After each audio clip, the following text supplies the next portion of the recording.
Hey guys, I recently got the opportunity to go out to eastern Montana and we visited the Little Bighorn battlefield. Boy, was that exciting.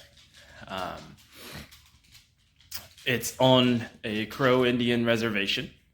Um, so the Crow is actually a mistranslation of the Hidatsa name for that tribe, which is the Apsaloke. It means the people of the large-beaked bird. And apparently when Europeans met them, they mistranslated that as people of the crow, essentially. They actually refer to each other as Biluke, which is our side. So if you're a crow blood and you speak the language and you follow the religion, then you can deem yourself Biluke. I am not, so I will never refer to myself as such. But yeah, we got to go see the battlefield, and then they actually have a shop right across the street from the main entrance of the battlefield, and it is the trading post, is what they call it. Me being me, I automatically went in and tried to find somebody that knew stories. Luckily, the owner, Putt, is what I was told his name was. He had a couple stories, and he was kind enough to take some time to tell me a few. One of them was about different people that would come to the battlefield, and they would say, oh, well, my grandfather, the reason we have our family name is because of what my grandfather did at this battle. Things of that nature, which was very interesting. And then he told me a story. I don't know if it's Crow lore or if it's just a generic Native American story, or if it's just something he made up. Not sure, but it was a good story. He kept it real short, sweet, and to the point, so I'm going to expand on that here and let you guys know the story that he was kind enough to share with me. I hope you enjoy it. One day, there was a buffalo drinking water from the river. And he was drinking, just taking his time, enjoying the cool, refreshing liquid as it rushed down his throat as he lapped it up with his tongue each time.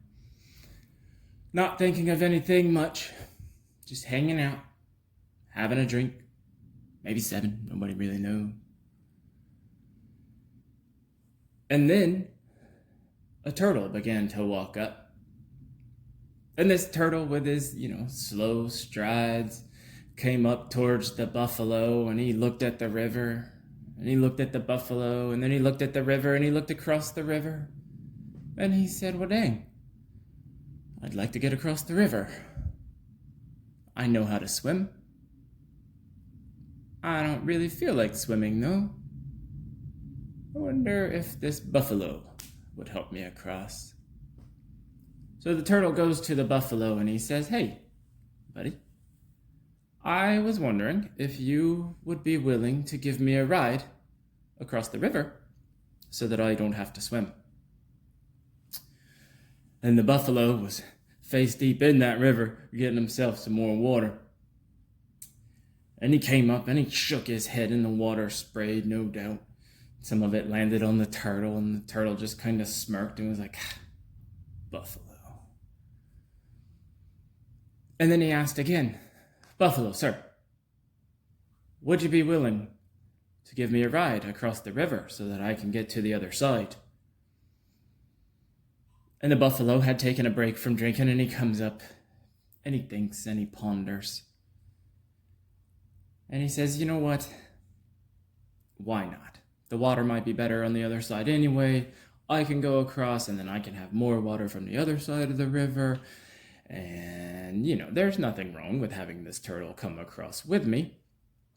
So he looks at the turtle and he says, sure, I'd be more than happy to give you a ride across the river. And the turtle says, awesome. Well, look, I don't really want to get wet today. So can I actually crawl inside of you and have a ride that way? And the buffalo says, that's weird, but okay. I guess we can do it that way. And so he stoops down a bit and he opens his mouth and the turtle climbs up in there.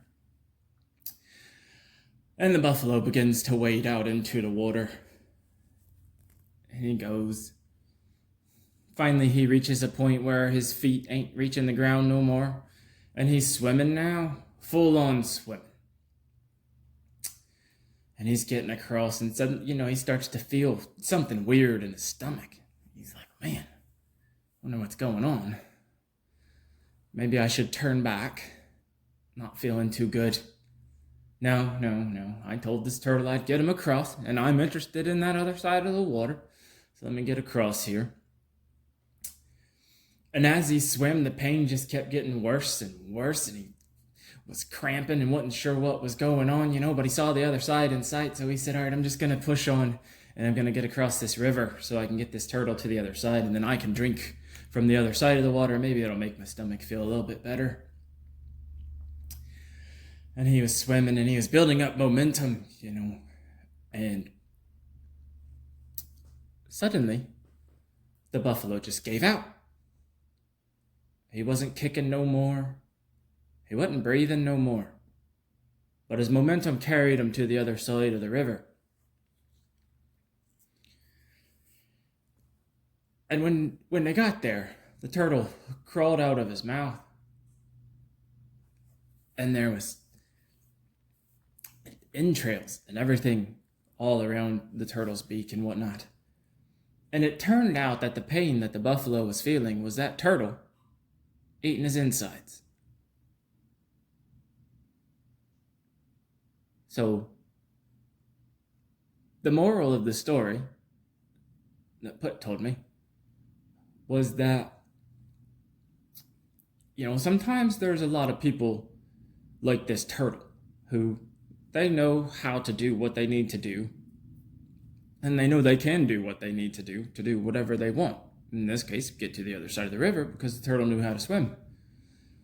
But those same people will sometimes find someone else to assist them to do these things. But while they are getting the assistance from the other person, they're eating them from the inside out. It's similar to a parasite, I suppose. And so you got to be wary for people that'll, get you to help them, but then essentially you wind up being the one to suffer because they do it without any kind of actual gratitude, actual appreciation for the assistance or anything like that. So that was the story that he told me. That was the moral that he gave me. I thought it was an interesting choice of a story. I thought it was an interesting story. But yeah, that's story time for today. Y'all have a good one.